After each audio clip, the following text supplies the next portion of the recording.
Captain, कश्ती सफर के लिए तैयार है। क्या कहती हैं आप, हम अपना सफर शुरू करें? कैप्टन, आंखों पे पट्टी बंधी है और अब आवाज भी नहीं सुन रहे। खुदाया रहम कर मुझ पर। कैप्टन। छोटे दोस्त, क्या हुआ? क्यों इतना शोर मचा रहे हो? कैप्टन, मैंने आपको कितनी आवाजें दी लेकिन आपका कोई जवाब नहीं आ रहा, तो मैं घबरा ही गया। कहाँ इतनी आवाजें दी? सिर्फ 2 ही तो आवाजें दी हैं आपने। इसका मतलब आप जानबूझकर मुझे नजरअंदाज कर रही थी, ठीक कहा ना? अब वो मैं कुछ मसरूफ थी। बताएं, क्या कह रहे थे आप? वो पूछना ये था कि आपने आंखों पे पट्टी क्यों बांधी हुई है? ओह अच्छा, मैंने आंखों पे पट्टी इसलिए बांधी है क्योंकि मैं महसूस करना चाह रही थी कि कैसा लगता है जब आपकी आंखों पर पट्टी बंधी होती है, और कैसा लगता है कि जब आपकी आंखों के सामने हर टाइम अंधेरा होता है, आप कुछ देख नहीं सकते, और फिर वो फीलिंग्स कैसी होती हैं जब एकदम से आपकी आंखों के सामने हर चीज आ जाती है और आप पूरी दुनिया को देखने लगते हो। वो फिर तो मैं भी ट्राई करता हूँ। नहीं, बिल्कुल नहीं।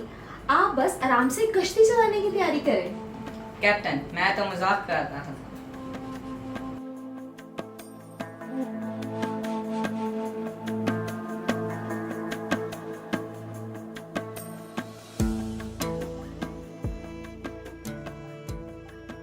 सलाम भाई वर्तमाई, कैसे हैं आप? सच है, इस प्रोग्राम में बहुत बहुत खुशामदीद। सलाम कैप्टन, मैं हैरियत से हूँ और बहुत खुश भी। मसीह के सच्चे दोस्तों में मुझे याद रखने का बहुत शुक्रिया, और आपको ये रूम में खुशामदीद। बहुत शुक्रिया। सैर व तफरीह तो मुझे वैसे ही बहुत पसंद है, और नए और पुराने हदनामे में काफी बार यूरो के बारे में पढ़ा है, और ये एक तारीखी शहर है। ठीक कहा कैप्टन, लेकिन पुराने और नए अहदनामे के यूरो में फर्क है। ओह, मैं तो समझी कि ये एक ही शहर है। ये मेरे लिए नई बात है। कैप्टन, दरअसल 3 शहर हैं जिनका नाम यरीहो है, और ये तीनों शहर एक दूसरे के बहुत नजदीक हैं। ओह अच्छा। पुराने अहदनामे का यरीहो बड़ी अहमियत का हामिल था, क्योंकि वहाँ पानी के चश्मे और खजूर के दरख्त बाकसरत पाए जाते थे। और सबसे अहम वाक़या जो यरीहो को खास बनाता है, वो उस शहर की दीवार थी जो खुदा की कुदरत से गिराई गई थी। हालेलुया। इसका जिक्र पुराने हदनामे में यशवा 6 बाब में मिलता है, और इसके अलावा दूसरा सलातीन उसका 2 बाब और उसकी 4 आयत से लेकर 54 आयत में भी इसका जिक्र मौजूद है, जिसमें ये बताया गया है कि अंबिया ज़ादे भी यरीहो में तरबियत हासिल करते थे। बहुत खूब कैप्टन। शुक्रिया जनाब। तो नए अहदनामे के यरीहो के बारे में आप क्या बताएंगे? कैप्टन, ये तो मेरा अपना शहर है। मेरी सारी जिंदगी यहाँ गुजरी। इस शहर यरीहो को हेरोदेस बादशाह ने बनाया था। नए अहदनामे का यरीहो भी उतनी ही अहमियत का हामिल है, क्योंकि यरूशलेम से यरदन जाती हुई सड़क यरीहो से गुजरती थी, इसलिए ताजिर तिजारत के लिए आते जाते थे, और खास तौर से ये हम यहूदियों के लिए बहुत अहम शहर था। अच्छा, ऐसी क्या खास बात है इसमें? कैप्टन, आप तो जानती हैं कि यहूदी सामरियों से कितनी नफरत करते थे, यहाँ तक कि उस जगह से गुजरना भी पसंद नहीं करते थे, जबकि यरूशलेम जाने के लिए सामरिया से होकर जाना आसान था। यही वजह थी कि यहूदी सामरिया से नहीं बल्कि यरीहो के रास्ते सफर करते थे। बर्तमाई, आपने तो बहुत अच्छी मालूमात दी, हमारे इल्म में इजाफा किया। तो यहाँ पर मैं बताना चाहूंगी दोस्तों, तीसरा यरीहो वो है जिसे हम आज के जमाने में अरबुल अरीहा कहते हैं, जो कि दरियाई यरदन के पार है। भाई बर्तमाई, ये तो हो गई आपके शहर की बात, और अब मौका है, क्यों ना आप हमें अपने बारे में कुछ बताएं? जी क्यों नहीं। तो मेरी कहानी ये है कि मैं अंधा था, और एक ही काम था जो मैं कर सकता था, वो था भीख मांगना। ये तो बहुत अजियतनाक होगा। जी बिल्कुल कैप्टन, लेकिन इससे भी ज्यादा अजियतनाक ये था कि यहूदी हर बीमारी को खुदा की तरफ से सजा, लानत या फिर गुनाह का नतीजा समझते थे। आपको तो फिर लोगों के बुरे रवैयों का भी सामना करना पड़ता होगा। सो तो है कैप्टन, लेकिन मैं क्या कर सकता था। भीख मांगना तो मेरा पेशा था। पेशा? जी हाँ कैप्टन, रोमी हुकूमत की तरफ से मुझ जैसे लोग जो किसी न किसी तरह की मजदूरी का शिकार थे, उनको भीख मांगने की इजाजत थी।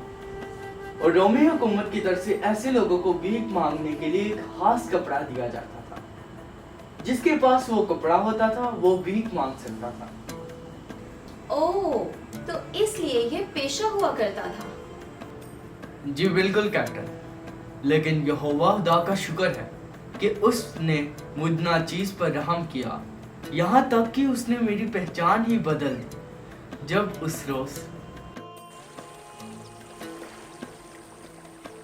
और वो यरीहो में आए, और जब वो और उसके शागिर्द और एक बड़ी भीड़ यरीहो से निकलती थी, तो तिमाई का बेटा बरतिमाई अंधा फकीर राह के किनारे बैठा हुआ था।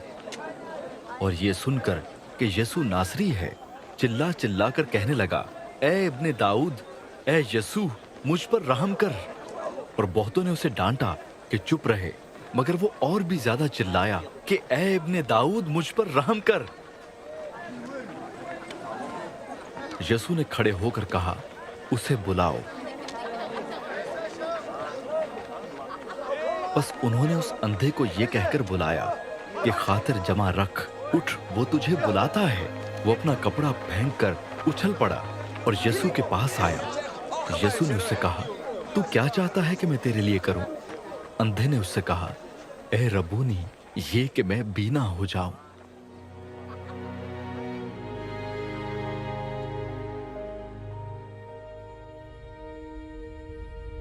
यीशु ने उससे कहा, जा, तेरे ईमान ने तुझे अच्छा कर दिया।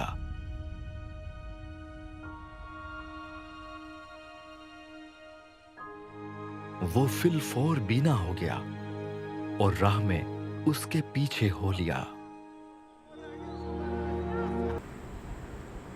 प्रेज लॉर्ड, कैसा ही खूबसूरत मंजर होगा वो आपके लिए। दुरुस्त फरमाया कैप्टन, वो मंजिल, वो दिन मैं कभी भी भूल नहीं सकता। मैं जो पहले कुछ देख नहीं सकता था, मगर अब दूर दूर तक देख सकता हूँ। ये दुनिया जिसे खुदा ने बनाया, इंसान, रंग बिरंगे मनाजिर, सब कुछ शानदार है। बेशक यह आपकी जिंदगी का बड़ा मौजज़ा है और उस नूर ने आपकी तारीक जिंदगी को रोशन कर दिया। और आपके मुंह से आपकी गवाही को सुनकर मुझे और भी ज्यादा खुशी महसूस हो रही है। बहुत शुक्रिया कैप्टन। लेकिन भाई बरतिमाई, मैं यहाँ पर आपके ईमान और आपके इकरार की भी तारीफ करना चाहूंगी। कैप्टन, मेरी क्या तारीफ? तारीफ तो उस जिंदा खुदा की हो जिसने अपने वादे को पूरा किया। मैंने यीशु मसीह के बारे में काफी कुछ सुन रखा था कि वो मुर्दों को जिंदा करता, बीमारों को शिफा देता और लंगड़ों को चलाता है। तो कैसे मुमकिन था कि जिस निजात दहिंदे का इंतजार यहूदी कौम कर रही थी, मैं उस पर ईमान न रखता? क्या बात है, आपने इतनी बड़ी भीड़ में बगैर डरे यस्सु को इब्ने दाऊद कहकर पुकारा। कैप्टन, जब जरूरत मेरी थी तो पुकारना भी मुझे ही चाहिए था।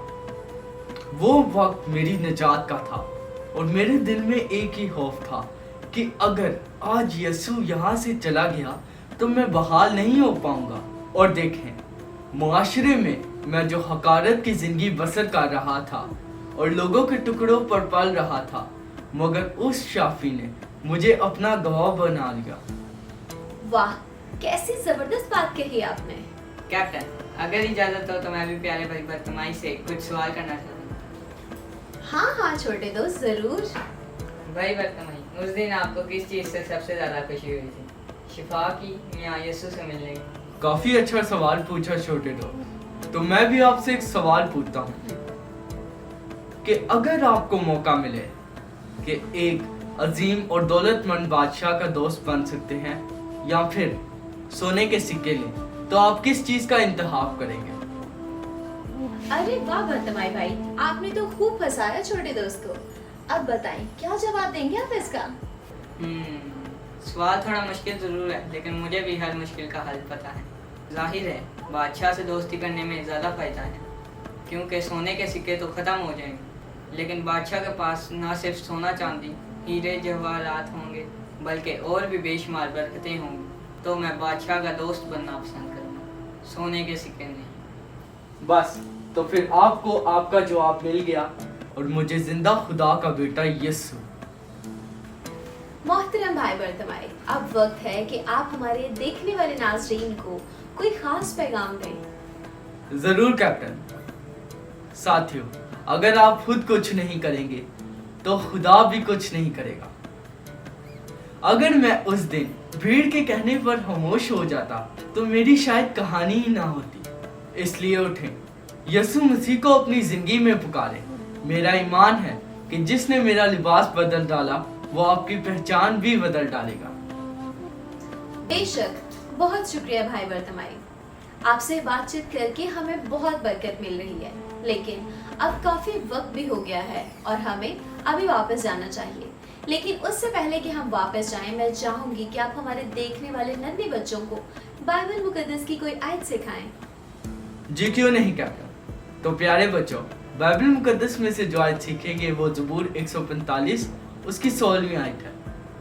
यूं लिखा है, तू अपनी मुट्ठी खोलता है और हर जानदार की ख्वाहिश पूरी करता है। आमीन। आमीन। भाई बर्तमाई, आपसे मिलकर बेहद खुशी हुई और आपकी गवाही से हम सब ने बहुत बरकत पाई। अब मैं चाहूंगी कि आप हमें इजाजत दें। खुदा आपके साथ हो। आपके साथ भी हो।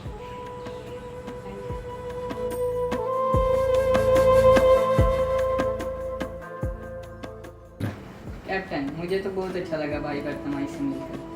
मुझे भी बहुत अच्छा लगा छोटे दोस्त। आपको भाई बर्तमाई की जिंदगी की एक जबरदस्त बात बताऊं? जी जी कैप्टन। छोटे दोस्त, भाई बर्तमाई का ईमान इस हद तक कामिल था कि जब यीशु ने बुलाया तो वो अपना भीख वाला कपड़ा फेंककर यीशु की तरफ गया, क्योंकि बर्तमाई को पूरा यकीन था कि उसको उसके बाद भीख मांगने की जरूरत नहीं पड़ेगी।